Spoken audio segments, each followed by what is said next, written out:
मुसलसल सलाम आते हैं बनो मुआविनी मदद। तो एक बात भी है अदाए खास यही मुझे निजात भी है। अगर हम आपकी चाहते हैं कि निजात हो तो इस काम में लगना पड़ेगा।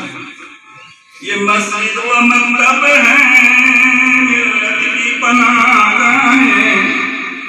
ये मस्जिद व मकतब है मिल्लत की पनाहगाहें।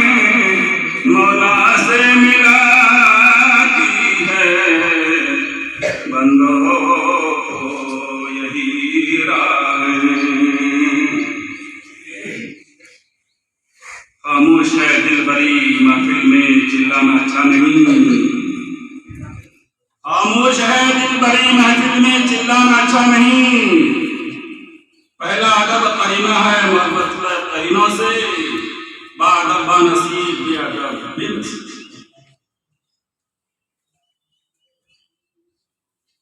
इसलिए मेरे मोहतरम दोस्तों इस मदरसे को अपना मदरसा समझे।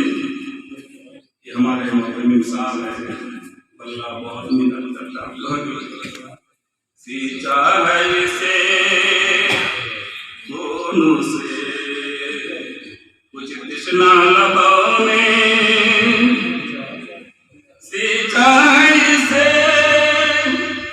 दोनों से कुछ तृष्णा लबों में। इस अंदाज का मैं खाना बना है। सींचा है इसे खूनों से कुछ तृष्णा लबों में। तब जाकर इस अंदाज का मैं खाना बना है। हज़रत बाबू साहब ने शुरू में मशवरा किया, मैंने कहा था तो अल्लाह की मदद आपके साथ। आज अल्हम्दुलिल्लाह बहुत खुशी महसूस कर रहा हूँ।